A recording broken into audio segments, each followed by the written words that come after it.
ये कायनात मैंने बनाई है, इसमें डिफरेंट किस्म के फिनोमेनाज रखे हैं। इन सारे फिनोमेनाज को जब तुम स्टडी करोगे तो मैंने तुम्हें एक ऐसी सलाहियत रखी है, जो इंट्यूशन है वो तुम्हें कुछ कंक्लूजन देगी। बस सेब गिरता हुआ इंसान सदियों से देख रहे थे, ऐसा ही ठीक है। वो इंट्यूशन तो न्यूटन के माइंड में आई कि यार ये नीचे की क्यों, ऊपर क्यों नहीं चला गया, नीचे क्यों गिरा है। तो ये आप समझते नहीं कि ये क्या हो रहा है। अल्लाह ताला ने पहाड़ को बिल्कुल बेसिक डेफिनेशन दी कि मैंने इनको क्यों बनाया, और साइंस सदियों की मसाफत के बाद वहां पहुंची। अल्लाह ने कहा मैंने ज़मीन को तुम्हारे लिए गोद की शक्ल महद फैला दिया। एक गोद जिस तरह माँ की गोद होती है ना, वो पालती है, आपको प्रोटेक्शन देती है। मैंने ज़मीन को वो दी और पहाड़ को मैंने गाड़ दिया। ओताद का लफ्ज़ यूज़ किया, मेखों की तरह।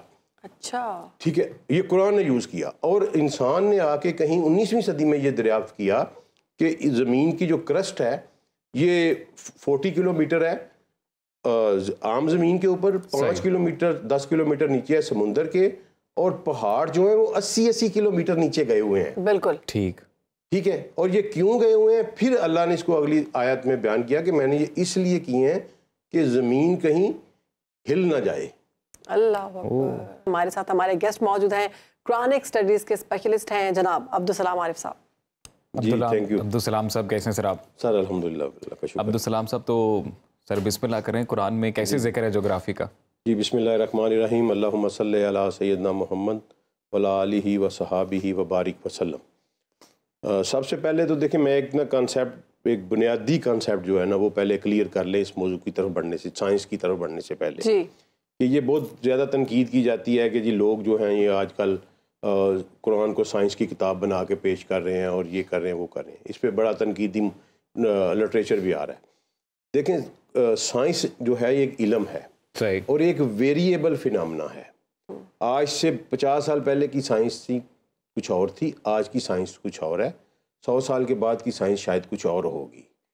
ये हमा जहती एक तब्दील होने वाला इल्म है साइंस, जो एवोल्यूशन हो रही है इसमें। मसलन इसलिए कि ये इंसान का बनाया हुआ है ना, इंसान कभी भी अल्टीमेट पे नहीं पहुंचा अभी तक। बिल्कुल बिल्कुल ठीक है, लेकिन जो कुरान है ना जी, ये अल्टीमेट ट्रूथ का नाम है। सही।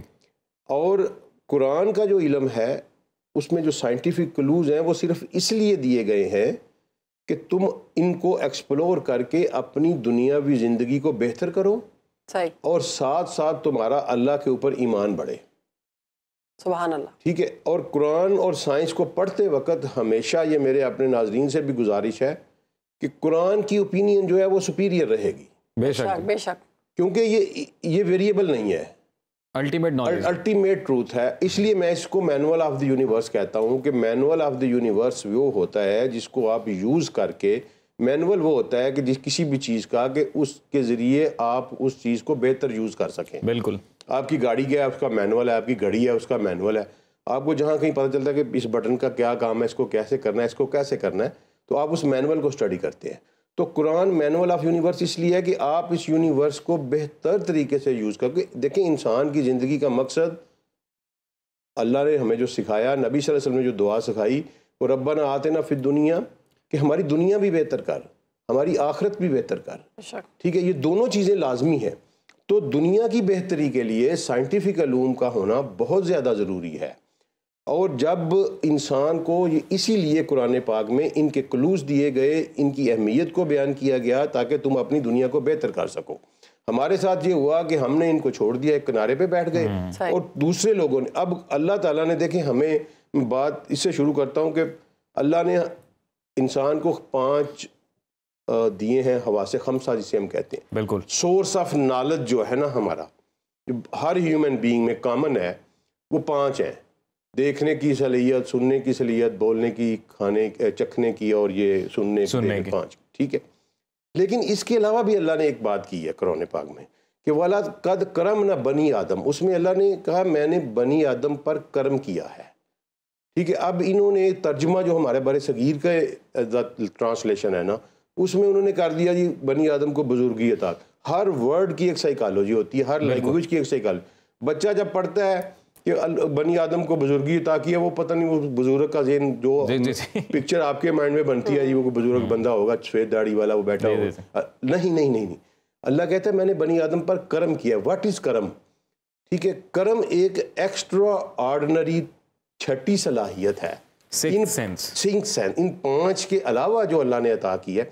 और अल्लाह इसमें ये नहीं कह रहा मैंने मुसलमानों को अता की है, मैंने मोमिनीन को अता की है, या मैंने यूदों ने सारा। अल्लाह कहता है मैंने बनी आदम को अता की है। उसको साइंस ने इंट्यूशन कहा है। सही, ठीक है, ये एक ऐसी चीज है जो अल्लाह ने कहा मैंने सारे इंसानों में पैदा की है। सही। अब वो सारे फिर अगली आयत, एक और आयत है सूरह बकरा की 269, उसमें अल्लाह ने कहा कि मैं जिसे चाहता हूं उसे हिकमत अता करता हूं, और मैं जिसे हिकमत अता करता हूं उसे खैर कसीर अता करता हूं। सुभान अल्लाह। और बहुत, और अल्लाह से सब नसीहत या सबक हासिल करने वाले सिर्फ वही लोग हैं जो आला अकल वाले हैं, जिनका हाई इंटेलिजेंट क्वोशेंट होता है। सही। हाई आईक्यू वाले लोग जो है वही इस बात को समझते हैं। लो आईक्यू वाले अल्लाह ने कहा नहीं समझ सकते इस बात को। डॉक्टर साहब एक सवाल सर, सॉरी फॉर द जी, इंटरप्शन, आपकी इस बात पे ये सवाल फिर वो रह जाएगा बीच में।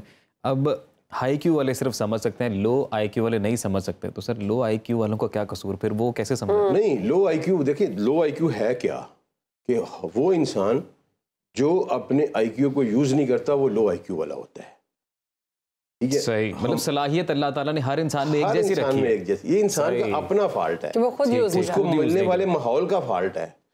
ठीक है, एक इंसान जो एक बच्चा पैदा हुआ वो जानवरों के बाड़े में पैदा हुआ, वहाँ जानवरों में उसने जिंदगी गुजार दी, तो वो फिर उसका आईक्यू उसी तरह का होना है ना। बिल्कुल। जो ये उसके वालिदैन का कसूर है, उसके माहौल का कसूर है, उसका अपना कसूर है जिससे वो लो आईक्यू में रह गया जी। लेकिन जिन लोगों ने सोचा समझा, फिक्र किया, तफक्कर किया, वो हाई आईक्यू में चले गए। और अल्लाह कहता है कि मैंने हिकमत अता कर। हिकमत क्या चीज़ है? उस जो करम है, वाला कद करम ना बनी, करम जो अल्लाह ने इंट्यूशन की जो छठी सिफ्त दी बनी आदम को, उससे जो नतीजा अखज़ करता है ना, वो हिकमत है। सही। सही कुव्वत फैसला जो है ना, ये अब वो सारी मैं साइंस की बुनियाद रख रहा हूँ। सही। ठीक है, तो वो सही कुव्वत फैसला जो है एक्चुअल वो हिकमत है। और कि अल्लाह आगे बड़े खूबसूरत बात करता है कि मैं जिसे हिकमत देता हूँ ना उसे खैर कसीर देता हूँ। यानी कोई ऐसा बंदा जिसको अल्लाह हिकमत अता करता है वो ह्यूमैनिटी के लिए वेलफेयर बन जाता है। बेशक। हर साइंसी इजाद करम और हिकमत में आती है।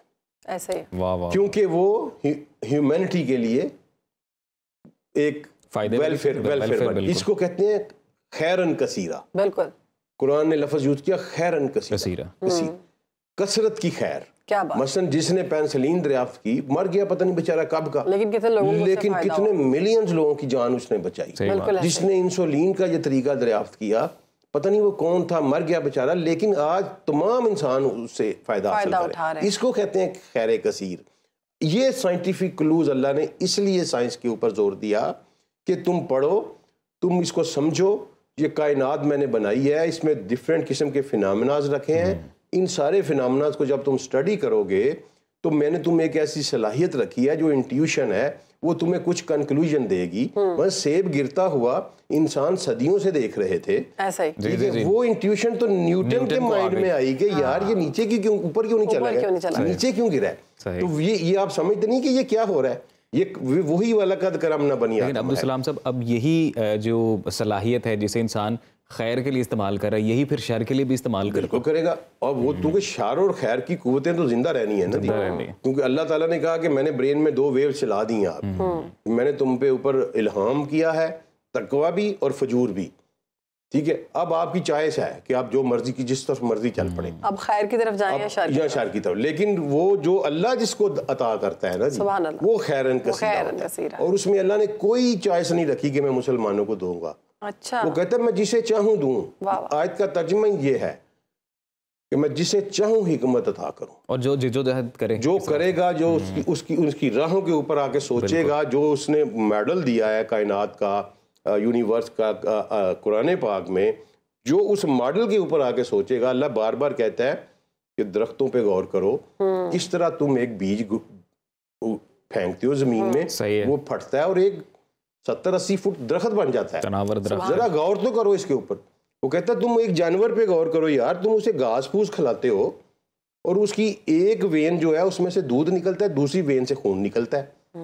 खिलाते तो घास फूस ही हो ना। बिल्कुल। अब बनाओ घास फूस से खून और दूध भी, यहाँ बैठ के लगाओ कोई फैक्ट्री। सही बात है। ठीक है, तो वो कहते हैं इस पे जब आप इस पे गौर करेंगे ना तो वो साइंस बन जाएगी। क्या बात है।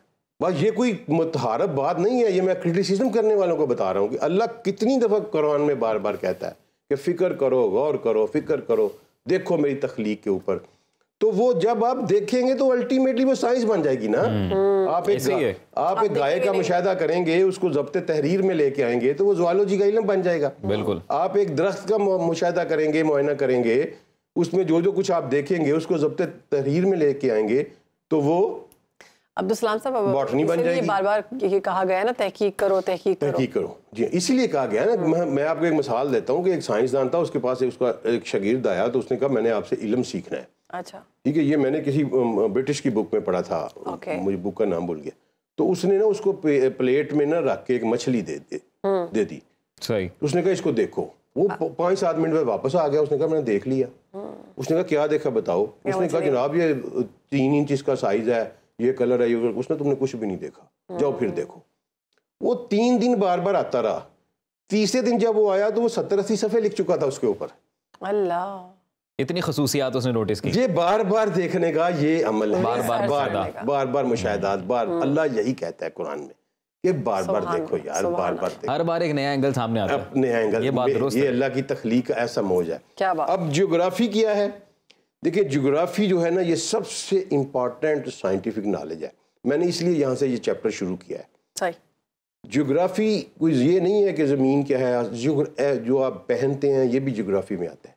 अच्छा। जो हाँ, ये इसको ह्यूमन ज्योग्राफी की 2 ब्रांचेज हैं। सही। एक है फिजिकल ज्योग्राफी, एक है ह्यूमन ज्योग्राफी। सही। ठीक है, फिजिकल ज्योग्राफी में ये आ गया कि ज़मीन कैसे बनी, पहाड़ कैसे बने, आसमान कैसे बने, पानी कैसे बरसता है, लाइक वाइज दैट।